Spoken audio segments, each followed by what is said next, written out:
Assalamualaikum warahmatullahi wabarakatuh. Perkenalkan, nama saya Lailia Mufidah, NIM T20181170. Saya dari kelompok 5 akan mempresentasikan materi tentang alat peraga pembelajaran fikih di madrasah. Baiklah, langsung saja. Yang pertama, kita akan membahas terlebih dahulu tentang pengertian alat peraga. Menurut Nana Sujana mengatakan bahwa alat peraga dalam mengajar memegang peranan penting sebagai alat bantu untuk menciptakan proses belajar mengajar yang efektif. Alat peraga di sini mengandung arti bahwa segala sesuatu yang masih bersifat abstrak lalu dikonkretkan untuk menjelaskannya kembali agar siswa lebih memahaminya. Menurut Azhar Arsyad mengatakan bahwa alat peraga adalah media alat bantu pembelajaran dengan segala macam benda yang digunakan untuk memperagakan materi pelajaran. Secara lebih khusus, pengertian alat peraga dalam proses pembelajaran cenderung diartikan sebagai alat-alat grafis, fotografis, atau elektronis untuk menangkap, memproses, dan menyusun kembali informasi visual ataupun verbal.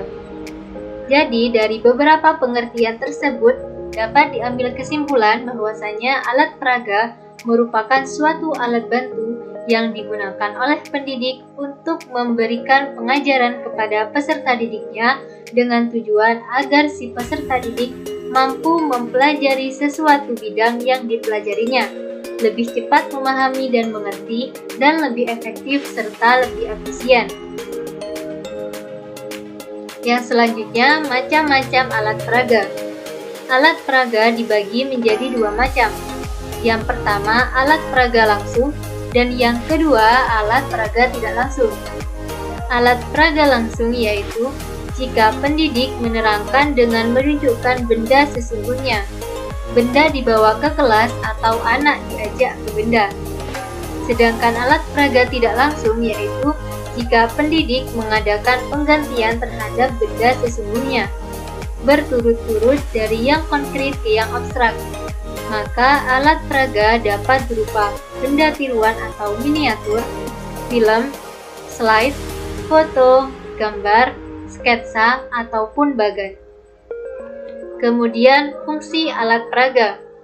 Alat peraga memiliki beberapa fungsi, diantaranya yang pertama, fungsi atensi, yang kedua, fungsi afektif, yang ketiga, fungsi kognitif, dan yang keempat, fungsi kompensatoris.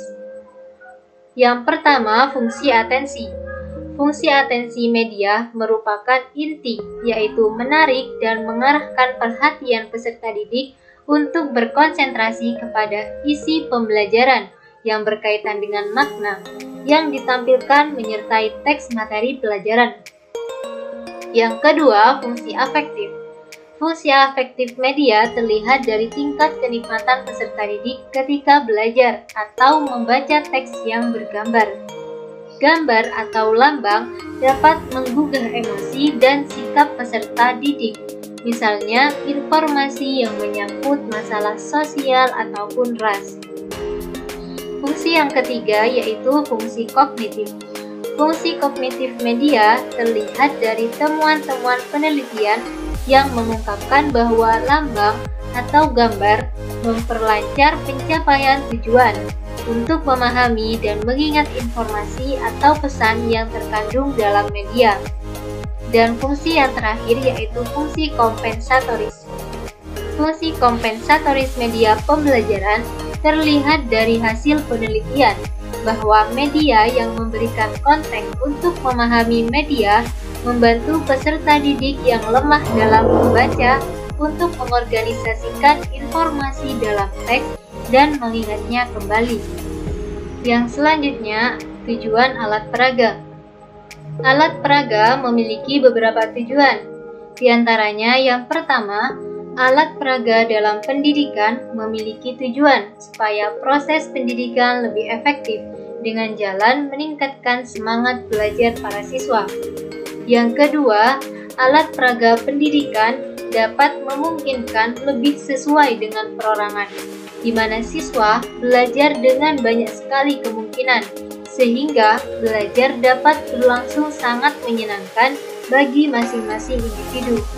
Dan yang ketiga, alat peraga pendidikan mempunyai manfaat supaya belajar lebih cepat segera bersesuaian antara kelas dan di luar kelas. Dan juga alat peraga dapat memungkinkan mengajar lebih sistematis dan juga teratur. Yang selanjutnya, manfaat alat peraga. Ada banyak sekali manfaat dalam penggunaan alat peraga ini.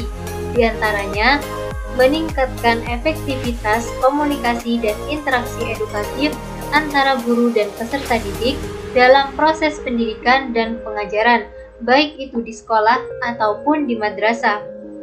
Menciptakan kondisi peserta didik yang memungkinkan memperoleh pengetahuan, keterampilan, sikap, dan nilai tambah dalam menjalani kehidupannya sehari-hari, serta mendorong kegiatan belajar mengajar agar tercipta suasana belajar yang menyenangkan. Manfaat yang lain diantaranya yaitu memusatkan perhatian peserta didik, membuat peserta didik lebih semangat dan antusias untuk belajar, mempermudah penguasaan materi, merangsang daya pikir dan nalar peserta didik, meningkatkan daya imajinasi dan kreativitas peserta didik. Selain itu, alat peraga juga dapat dirasakan manfaatnya oleh pendidik. Di antaranya, mempermudah pendidik dalam menyampaikan materi yang bersifat abstrak, memperluas cakupan materi pelajaran, mempermudah pencapaian tujuan pembelajaran, menciptakan suasana pembelajaran yang kondusif dan tetap menyenangkan, karena penggunaan alat peraga dalam proses pembelajaran akan sangat efektif dalam memusatkan perhatian peserta didik. Antara pendidik dan peserta didik menjadi lebih interaktif, menghindari metode pembelajaran verbalisme, membantu pendidik untuk menyampaikan materi secara sistematis, tentunya akan memberikan pemahaman yang lebih baik bagi peserta didik, serta menciptakan pembelajaran yang efektif dan efisien. Yang selanjutnya yaitu karakteristik alat peraga. Ada beberapa karakteristik alat peraga, di antaranya yang pertama, tahan lama atau terbuat dari bahan yang cukup kuat. Yang kedua, bentuk dan warnanya menarik. Yang ketiga, sederhana dan mudah dikelola atau tidak rumit. Yang keempat, ukurannya sesuai atau seimbang dengan ukuran fisik anak. Yang kelima, dapat mengajikan konsep atau tidak mempersulit pemahaman. Yang keenam, sesuai dengan konsep pembelajaran. Yang ketujuh, dapat memperjelas konsep atau tidak mempersulit pemahaman. Yang kedelapan, peragaan itu supaya menjadi dasar bagi tumbuhnya konsep berpikir yang abstrak bagi siswa.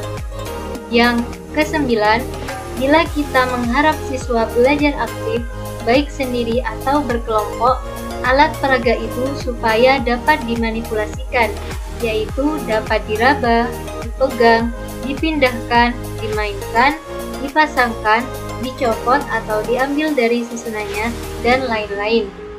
Dan bila mungkin, alat peraga tersebut dapat berfaedah lipat atau banyak. Yang selanjutnya, syarat-syarat alat peraga.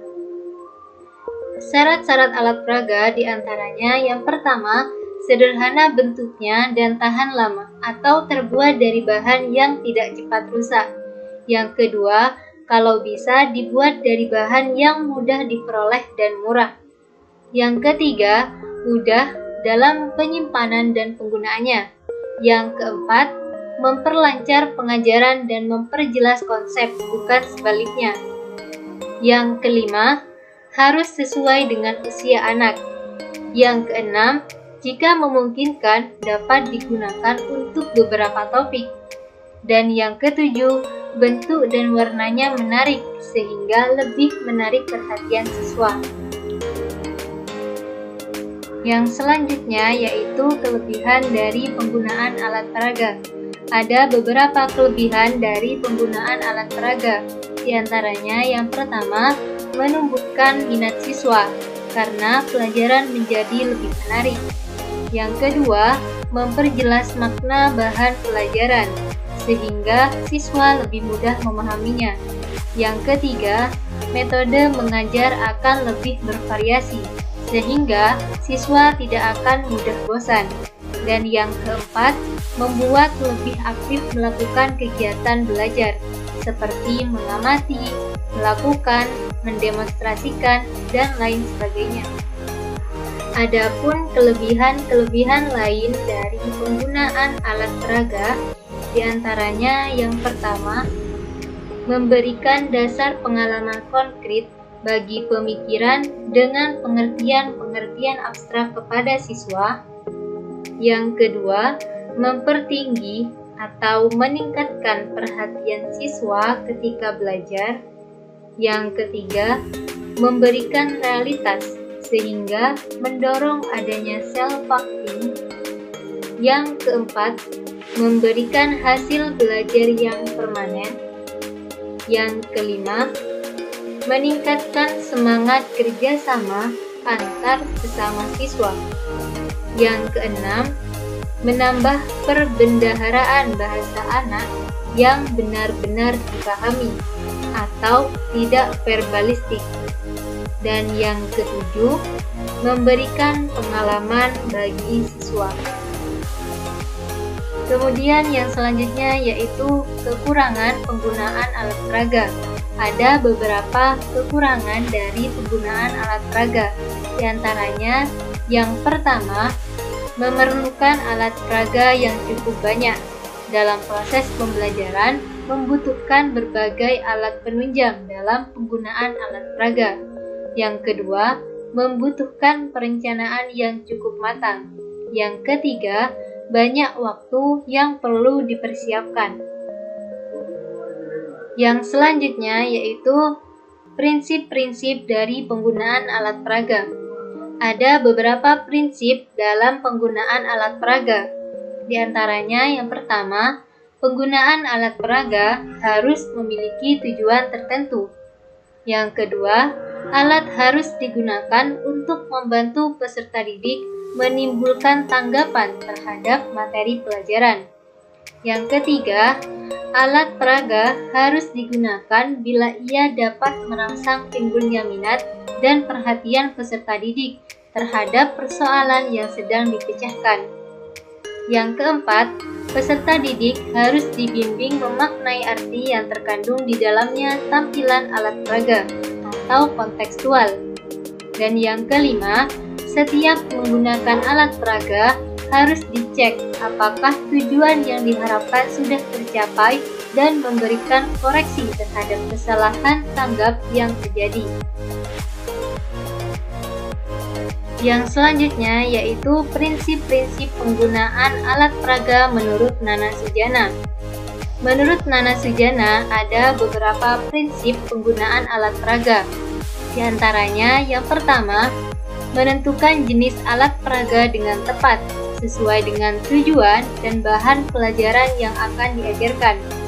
Yang kedua, menetapkan atau memperhitungkan subjek dengan tepat. Artinya, diperhitungkan apakah penggunaan alat peraga sesuai dengan tingkat kemampuan siswa. Yang ketiga, menyajikan alat peraga dengan tepat. Teknik dan metode penggunaan alat peraga dalam pengajaran harus disesuaikan dengan tujuan, bahan, metode, waktu, dan sarana yang ada. Dan yang keempat, menempatkan atau memperhatikan alat peragaan pada waktu, tempat, dan situasi yang tepat. Kemudian yang terakhir yaitu pengaruh penggunaan alat peraga terhadap kondisi belajar siswa. Jadi, alat peraga ini sangat berpengaruh terhadap kondisi belajar siswa.